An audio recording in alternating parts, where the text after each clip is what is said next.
মনমোহিনী এসেছেন, সংবাদ এনেছেন। কিছু জানতে পারলে দেবী সন্তোষীর ভক্তের সন্তান সম্পর্কে? হ্যাঁ দেবী পৌলমী, আপনার শঙ্কাই সত্য। স্বাতীর কোলে আগত শিশু একজন শুভ শক্তি সম্পন্ন সন্তান হবে। শুভ শক্তি সম্পন্ন? গুরুদেব শুক্রাচার্য, প্রণাম গুরুদেব। আনন্দে থাকো। কিভাবে থাকবো আমি গুরুদেব, যেখানে এই বিষয়টা নিশ্চিত হয়ে গেছে স্বাতী যে সন্তানের জন্ম দিতে চলেছে সেই শুভ শক্তি সম্পন্ন হবে, বিশেষ হবে। দেবী পৌলমী, তাহলে এটাও তো জানতে পেরেছ যে এই শিশুর জন্মের সঙ্গে সঙ্গে তোমার ওপর এবং সমস্ত অসুর জাতির ওপর কঠিন সময় নেমে আসছে।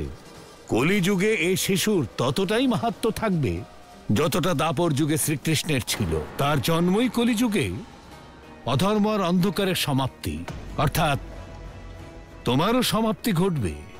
কিন্তু স্বাতীর মতো একজন সাধারণ মানুষের একজন অসাধারণ পুত্র। পুত্র নয়, কন্যা। আর দেবী পৌলমী, তুমি এটাও ভুলো না যে শ্রীকৃষ্ণের জন্ম এক সাধারণ নারীর গর্ভেই হয়েছিল, অধর্ম অর্থাৎ কংসের সমাপ্তির জন্য। আর এই শিশু অসাধারণ কারণ বিধির বিধান অনুসারে এই কন্যার মৃত্যু নিশ্চিত ছিল, আর স্বয়ং ত্রিদেবের আশীর্বাদে সে এই জীবন লাভ করেছে। অতএব তার শক্তিও অসাধারণই হবে। সত্য জানার পরে আমি শান্ত হয়ে থাকবো না গুরুদেব। এবার স্বাতীকে তার শিশুর সমস্ত বিশেষ শক্তি গর্ভে নিয়েই মৃত্যুবরণ করতে হবে।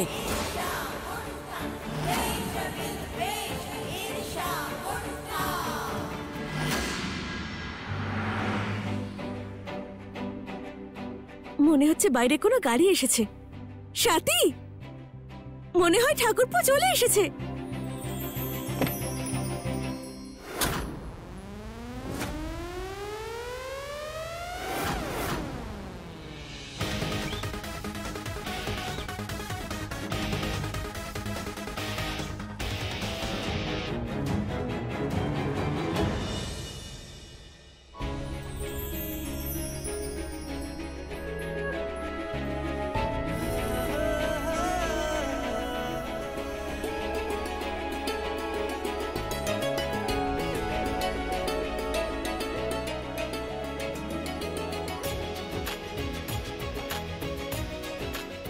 ইন্দ্র, কি করছো? দেখে সাবধানে।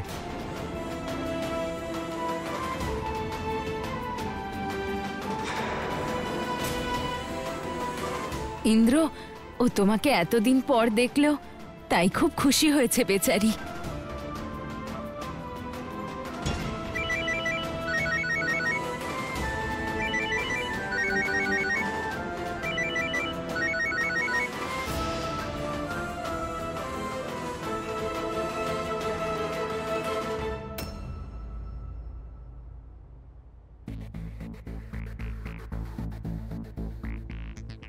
কংগ্রাচুলেশনস উডবি মম। এখানে তোমার আর তোমার সন্তানের জন্য কিছু উপকার আছে। ধন্যবাদ স্যামি ম্যাডাম। আর এটা উপকার নয়, উপহার।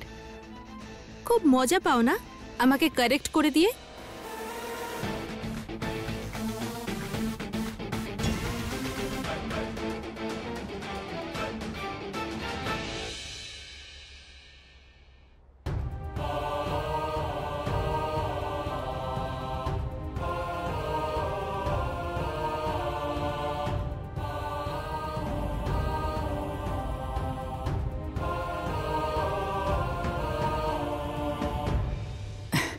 স্বাতী, অনেকদিন বাদে ছেলেটা বাড়ি ফিরেছে, তো সবার সাথে দেখা করুক, তারপর এসে তো তোমার কাছেই বসবে। এসো, বসো। অনেক নিয়ম পালন করতে হবে, এসো।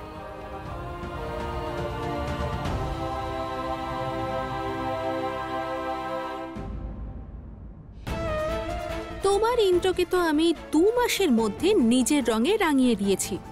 এখন তুমি ওর জীবনে শুধু কদিনের জন্যই আছো। না ও তোমাকে ইম্পর্টেন্স দেবে, আর না ওর কাছে তোমার জন্য সময় থাকবে।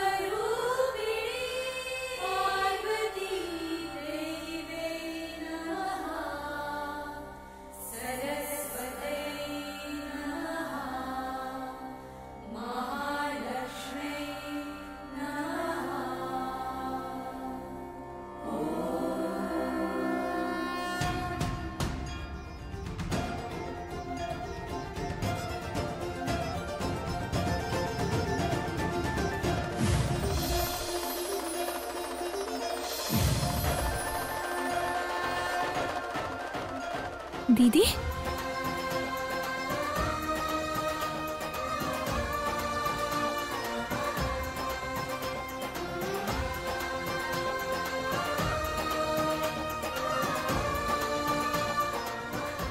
ওনারা আমার মন্দিরের সহচরী।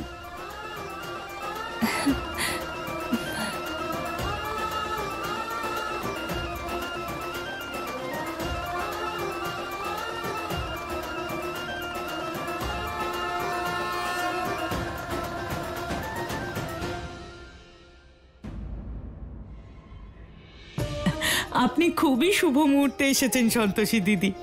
এখন আপনি এগিয়ে এসে নিজে হাতে সাথীকে আশীর্বাদ করুন।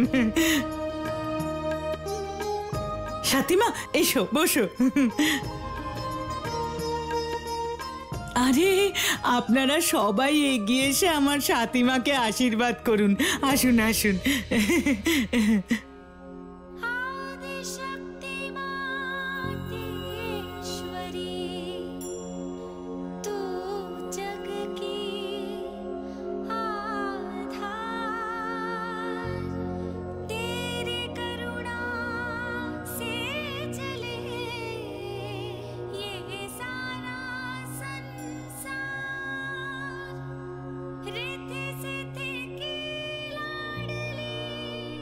এই ফুল তোমার সন্তোষী মায়ের গৃহের, অর্থাৎ ওনার মন্দিরের। এটা সর্বদা তোমার সঙ্গে রেখো, এতে তোমার হৃদয় সর্বদা প্রসন্ন থাকবে। সন্তোষী, এবার ওই বাজুবন্ধনী সাথীর হাতে বেঁধে দাও।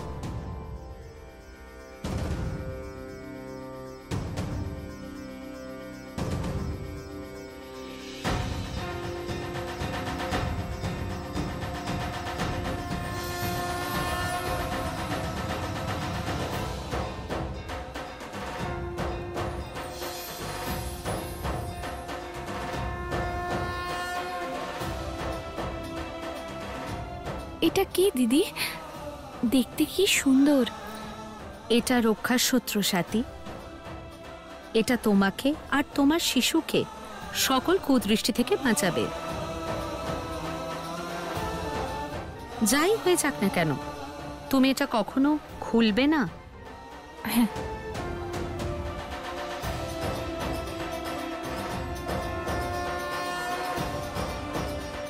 সর্বদা মনে রেখো, যাই হয়ে যাক না কেন, এটা কখনো খুলবে না। না দিদি, এটা আমি কখনো খুলবো না।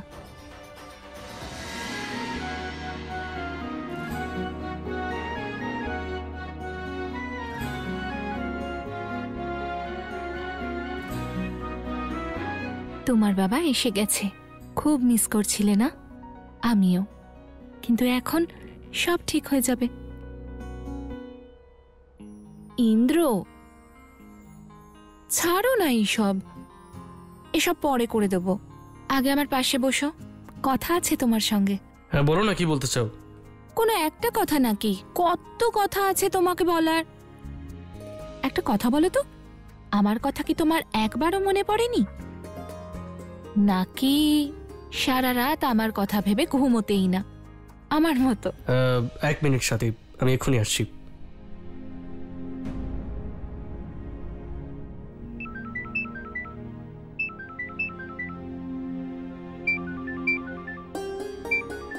ইন্দ্রটাও না একদম অন্যমনস্ক, ফোনটা রেখেই চলে গেল। ইন্দ্র, ইন্দ্র, তোমার ফোন এসেছে।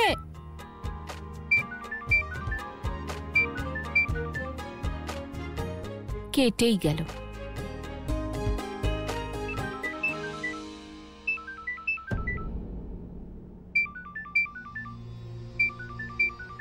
বারবার একটা নাম্বার থেকেই ফোন আসছে, কি করি, ধরবো কি না, ধরেই দেখি। আবার কেটে গেল।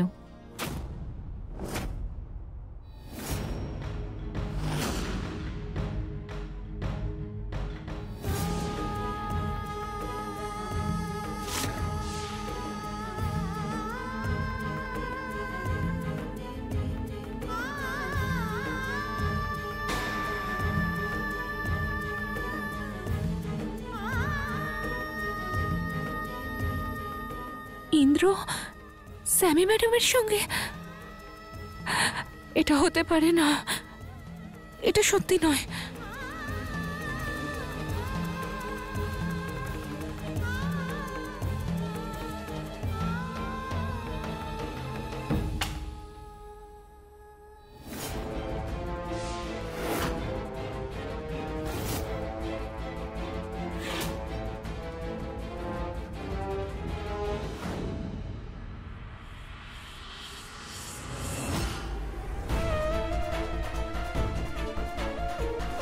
এখন আঘাত তো তোমাকে পেতেই হবে সাথী, কারণ তোমার জন্যই তো এই ফটো সেশন করেছিলাম আমি, আর তোমার জন্যই আমার ফোন আনলক করে ইন্দ্রর ফোনের সঙ্গে বদলে দিয়েছিলাম।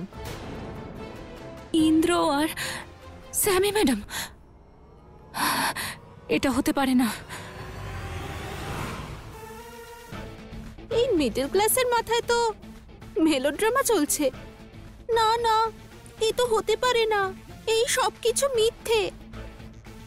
ওকে তো বলতে হবে যে এসব মিথ্যে নয়।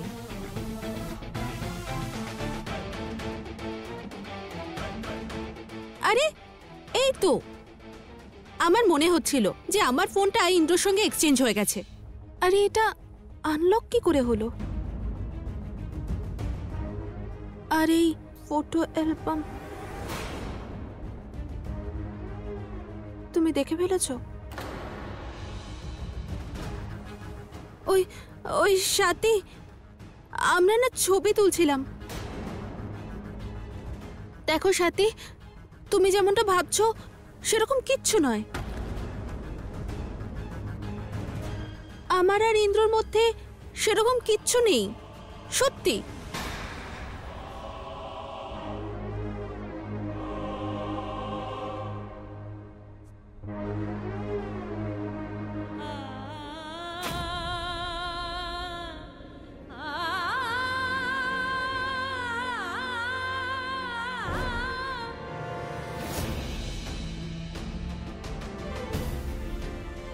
ইন্দ্র, তোমার আর স্যামি ম্যাডামের মধ্যে কি চলছে? কি সব বলছো? কি ভুলভাল বলছো? যদি তাই মনে হয় তাহলে তাই, কিন্তু আমাকে আমার প্রশ্নের উত্তর দাও। এইসব ভুলভাল প্রশ্নের কি উত্তর দেব? আরে কতবার বোঝাবো তোমাকে যে আমি শুধু ওনার সাথে কাজ করি, আর কিচ্ছু নেই আমাদের মধ্যে। আর এটা ছাড়া তুমি কি জানতে চাও? সত্যি, সত্যিটা জানতে চাই। তোমার আর স্যামির ছবি দেখেছি আমি ওর ফোনে। বলো, সেটা কি সত্যি নয়? সব মিথ্যে বলে দাও, মিথ্যে। কোন ছবি? স্যামির ফোনে তুমি গোয়েন্দাগিরি করছো? মানে একটুও ভরসা করো না তুমি আমায়? ভরসা ছিল, তাই কিচ্ছু বলিনি, কিচ্ছু জিজ্ঞেস করিনি এতদিন। ইন্দ্র, এই 2 মাস ধরে আমি এখানে ছটফট করেছি, একবারও তোমাকে ফোন করিনি যাতে তোমার কাজে কোনো সমস্যা না হয়। কিন্তু তুমি, তোমার না আমার কথা মনে পড়েছে আর না আমাদের এই সন্তানের। আরে কি নাটক করে যাচ্ছ? তাহলে বলো না সত্যিটা, সেটাই তো জিজ্ঞেস করছি। তোমার আর স্যামির মধ্যে কিছু চলছে? মানে তোমার মনে হয় আমার আর স্যামির মধ্যে কিছু চলছে? আমার মনে হচ্ছে না, ছবিগুলোই সেটা বলে দিয়েছে। আরে মাথা খারাপ হয়ে গেছে তোমার। আর তোমার এই মাথাটা ঠিক করার কোনো উপায় নেই।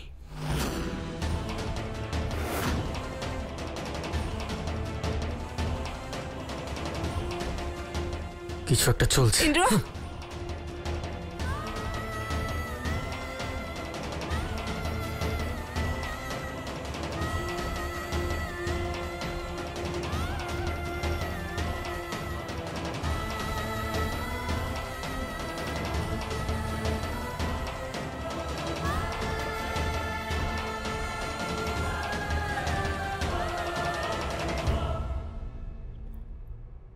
আরে দূর, ইন্দ্র? একটা ভালো ওঠেনি এবারেও। কি হয়েছে? তুই এত রেগে আছিস কেন? আরে কোথায় যাচ্ছিস?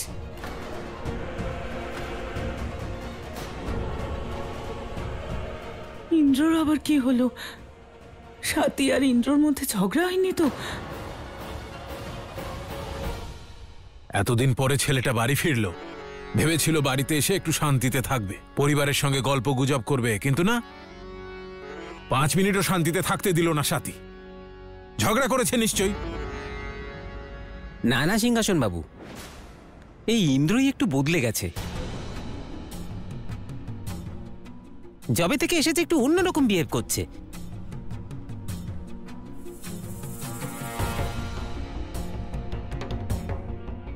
নো ড্যাড, ও তো সেই ইন্দ্রই, একদমই বদলায়নি। ও এখন খুব কাজে ব্যস্ত থাকে তো সেই জন্য একটু অকুপাইড। তার উপরে স্বাতী ওর সঙ্গে ঝগড়া করলো, সেই জন্য আরো উইয়ার্ড বিহেভ করছে। কি হয়েছে স্যামিমা, খুলে বলো তো। কি করে বলবো আঙ্কেল, আমার তো বলতেও লজ্জা করছে। কিন্তু এমন একটা কথা আপনাদের জানা উচিত, না হলে আপনারাও ইন্দ্রকেই ভুল বুঝবেন। সেই জন্য আমাকে না চাইলেও বলতেই হবে। আন্টি, আঙ্কেল, আপনাদের বৌমা স্বাতীর মনে হয় যে আমার আর ইন্দ্রর অ্যাফেয়ার চলছে।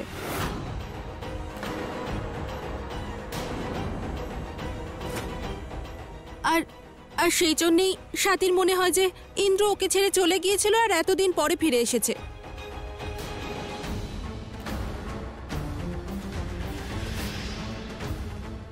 Isn't it disgusting? ও আমার ব্যাপারে এসব ভাবলো কি করে?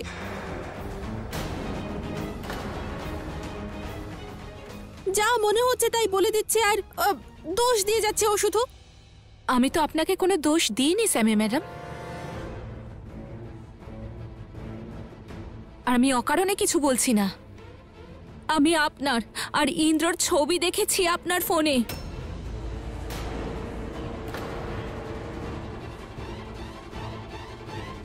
Have you lost it Swati? Indra চলে গেছে বলে আমার সঙ্গে ঝগড়া করতে এসেছো? আর কোন ছবির কথা বলছো তুমি? মনে হচ্ছে স্মৃতিশক্তি আপনার খুবই কম। এক্ষুনি দেখাচ্ছি, তখন সব মনে পড়ে যাবে, যখন সবাই এই ফোনে আপনার আর ইন্দ্রের ছবিগুলো দেখবে। আর তখন আমি আপনাকে জিজ্ঞেস করব যে এই ধরনের ছবি দেখার পরে আমার স্বামীকে আমার এই প্রশ্নগুলো করা উচিত হয়েছে না হয়নি।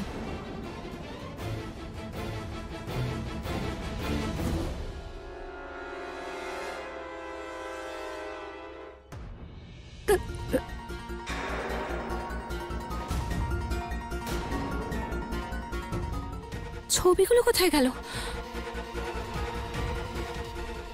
একটাও ছবি নেই।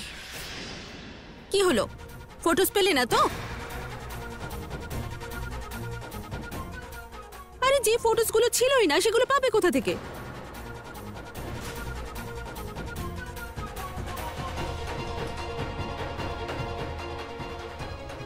আমি দেখেছিলাম, আপনার সামনে দাঁড়িয়ে দেখেছিলাম আমি। আপনি ডিলিট করে দিয়েছেন তো? খুবই টিপিক্যাল ইনসিকিউর আর ড্রামা করো তুমি স্বাতী।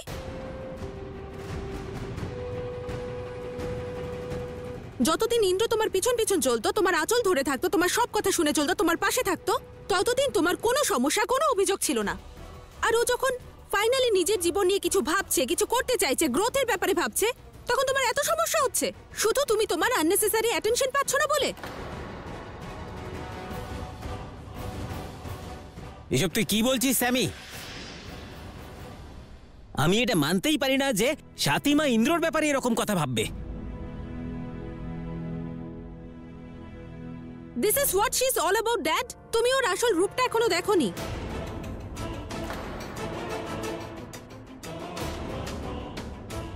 ওর দুটো রূপ আছে। ও তো এখনো ওর এই বোকা শোকা আর এই সাধারণ রূপটাই দেখিয়েছে। সেই জন্যই তো তোমার মেয়ের নামে দোষ দিচ্ছে, তবুও তুমি ওর পাশেই দাঁড়াচ্ছ।